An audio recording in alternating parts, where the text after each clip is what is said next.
each from their forward positions to a new demon.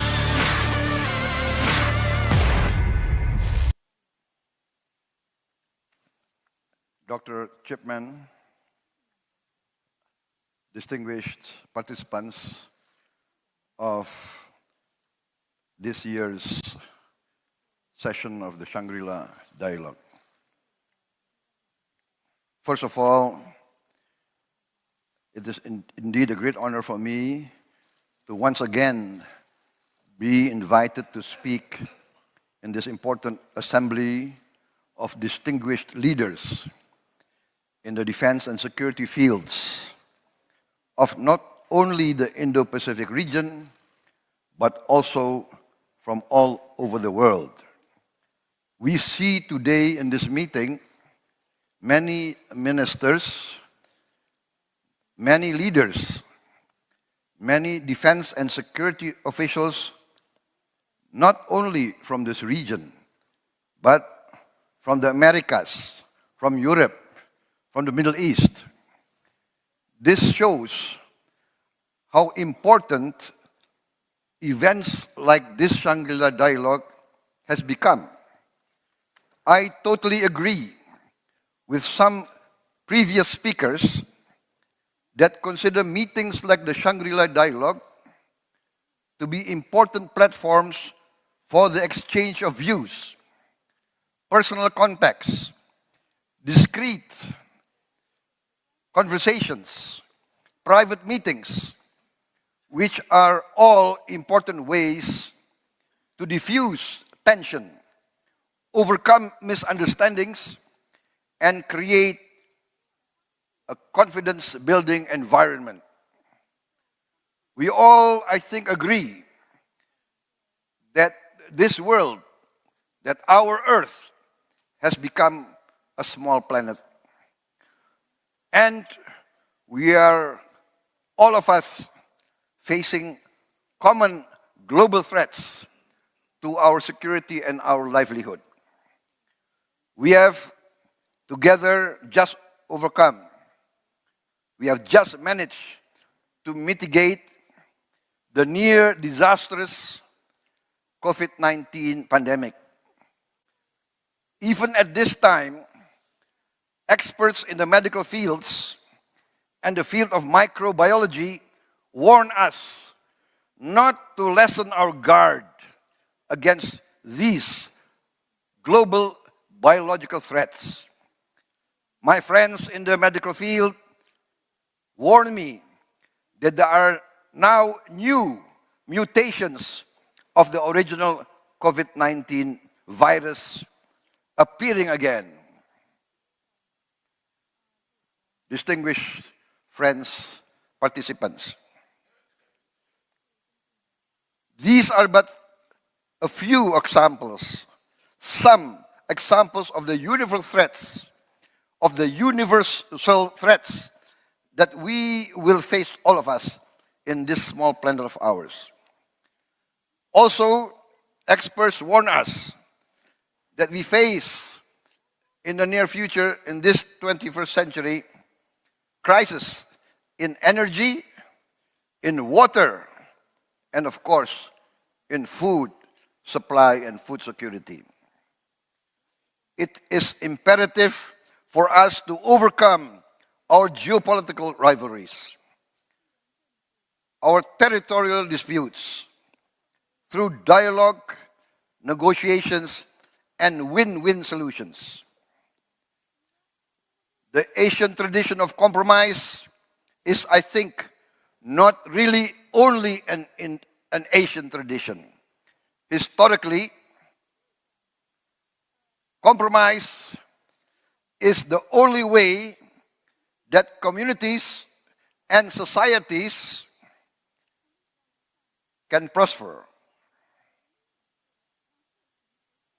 Distinguished friends, the adagium that might makes right actually is not an eternal adagium. When there's a mighty power, there usually will come a mightier power in the neighborhood. That is the history of mankind. The history of mankind teaches us that compromise and coexistence is the only viable route to prosperity. Therefore, in the context of tensions in our part of the world and in the Indo-Pacific region, and also in other parts of the world, I myself actually have a more optimistic outlook. Let us be very open. The security situation in the Indo-Pacific, especially in Asia, in East Asia, is one dominated primarily by the tensions rising from the rise of China to become again a great world power. And this is interfaced with the United States' role as a preeminent global power. History teaches us when a rising great power meets a preeminent global power, tensions do arise, and the historical record shows many of these conflicts result in open conflict, kinetic conflict. However,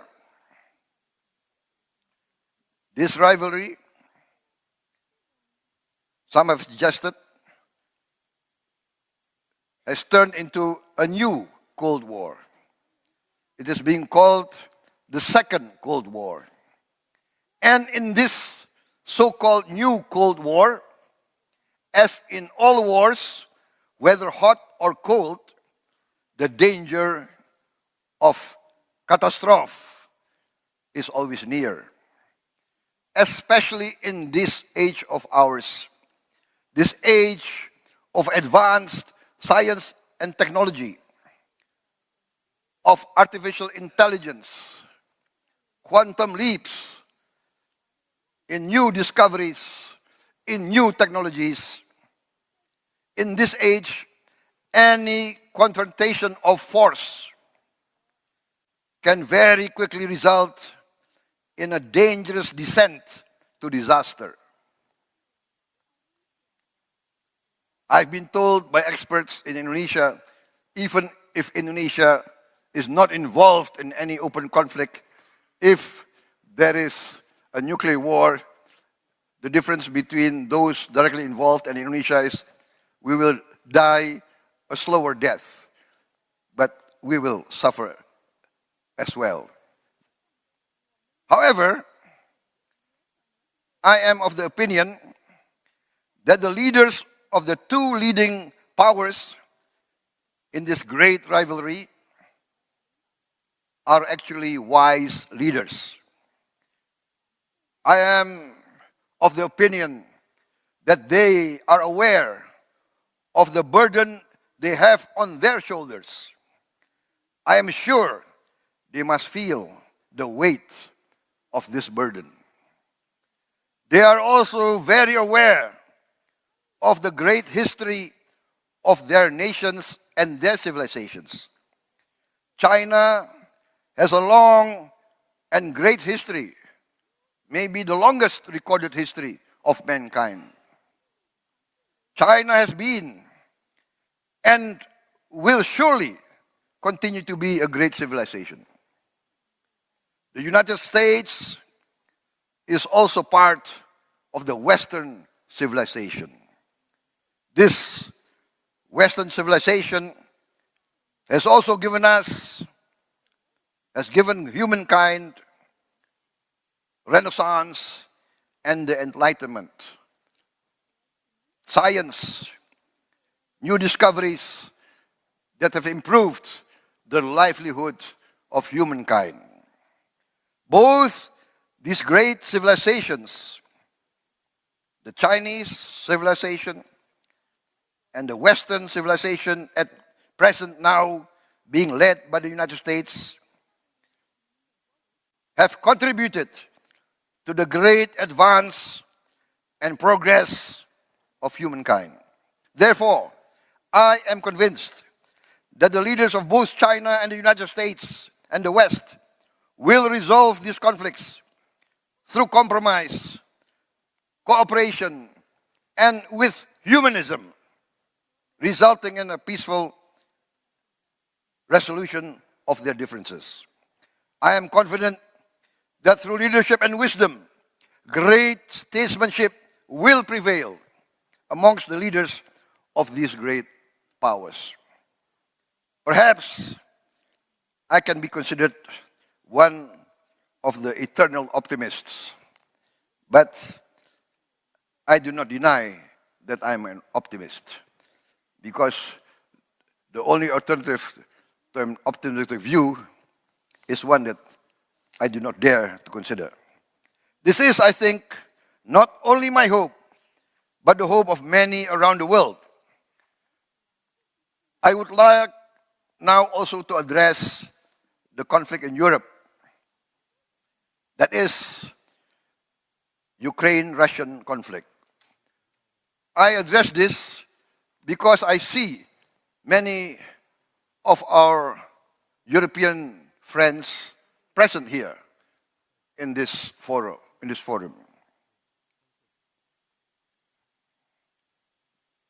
Yes, the Shangri-La Dialogue has been in the past focused primarily on the Indo-Pacific region. But the presence of so many of our friends from Europe testify to the fact that security in the Indo-Pacific is affected by security and the situation in Europe, and vice versa. As I said, our planet has become smaller. What happens in Ukraine affects the livelihood of all the peoples of the world. The price of energy has gone up. The price of food has gone up. This has resulted in much suffering for many peoples of the world. Therefore, I would like to put forward the proposition that is not out of context for us to try to contribute to the resolution of the Ukraine-Russia conflict. I therefore would like to take this opportunity to urge, to recommend with utmost urgency for our brothers in Ukraine and in Russia to come as soon as possible to a cessation of hostilities. I propose that the Shangri-La Dialogue find a mode of declaration urging both Ukraine and Russia to immediately start negotiations for peace. This declaration should be voluntary from all participants here representing their various countries. But I propose the general outline of the peace plan as follows. First, a ceasefire in place. That is, a cessation of hostilities in place at the present positions of both conflicting parties. Two, withdrawal 15 kilometers each from their forward positions to a new demilitarized zone. Three, the United Nations Monitoring and Observer Force to be immediately formed and to be immediately deployed along this new demilitarized zone. Five, the United Nations should organize, carry out, and execute a referendum in the disputed territories to ascertain objectively the wish of the majority of the inhabitants of the various disputed areas. And I would like to declare at this present moment that Indonesia is prepared to contribute military observers and military units under the peacekeeping auspices of the United Nations. These steps, I think, has proven in history to be effective. Let us not here put blame on any side. There are always two versions to any conflict. Both sides feel strongly of their righteousness. But for the security of the world for the safety of the innocent, we have to achieve cessation of hostilities as soon as possible. I refer to historical examples. In Korea, a big and massive conflict was resolved by a cessation of hostilities and a demilitarized zone. Yes, the conflict in Korea has still to be resolved permanently. However, for at least 5 decades, we have had some sort of peace, which is much better than the massive destruction and the killings of many innocent people. Distinguished participants, I do not know if my proposals can be accepted, but at least let us try to put forward some concrete recommendations so that meetings like the Shangri-La Dialogue will have more substance, more meaning, and can prove to be a platform that can contribute to the diffusion and de-escalation of armed conflict. Once again, because our planet has become smaller, it is more imperative for us to achieve peace. Thank you.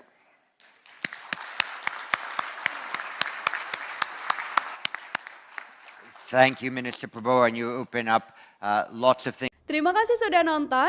Jangan lupa like, subscribe, dan share ya.